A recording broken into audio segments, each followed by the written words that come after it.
Avtomobilə əyləşdikdən sonra ilk işimiz nə olurdu? Yerimizi düzgün tənzimləmək. Buyur, yerini düzgün tənzimlə.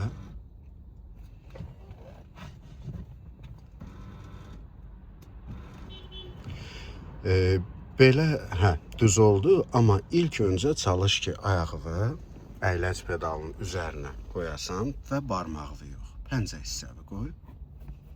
Çox yox, biraz arxaya çək, biraz da bax pedalı pəncəmizlə idarə edirik də, düzdürmü? Ayağımızı əyləc pedalının üzərinə qoyandan sonra dizimizlə rolun altı arasında təxminən 4 barmaq məsafə saxlasaq kifayət edir. Bax gör, varmı kifayət qədər məsafə? Yoxdur. Biraz da qabağa çək. Biraz da. Aha. İndi əyləc pedalını axıra qədər sıx görək. Ayağın çatır. Lazım olsa axıra kimi basa biləcəksən. Əlimizi uzadırıq sükanın üzərinə. Bu şəkildə. Yox qızım, bax. Əlini çək, göstərim. Əlimizi uzadırıq, görə biləyimiz çatır rolun üstünə, yoxsa yox. Çatır. Deməli, ölçümüz düzdür.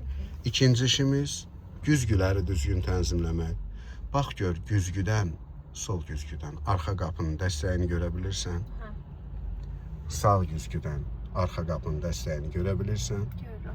Orta güzgüdən arxa pəncərəni bütöv şəkildə görə bilirsən. Başını qaldırmadan.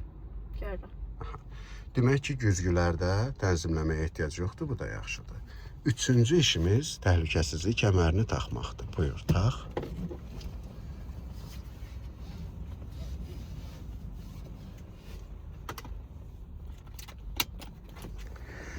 İndi buyur, avtomobili işə sal.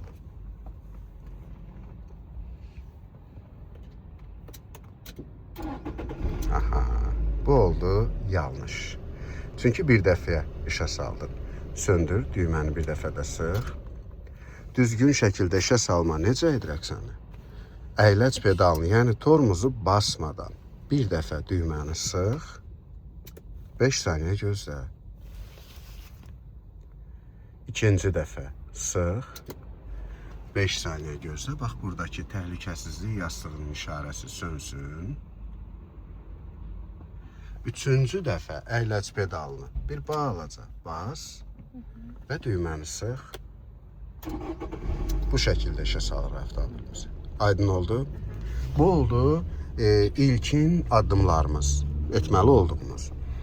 İndi mən sənə marşrut xətti verəcəm ki, biz bu marşrut xətti ilə hərəkətimizi davam etdirəcəyik. Şəhər daxili yollara çıxırıq. Bugünkü mövzumuz şəhər daxili yollarda olan döngələrdir.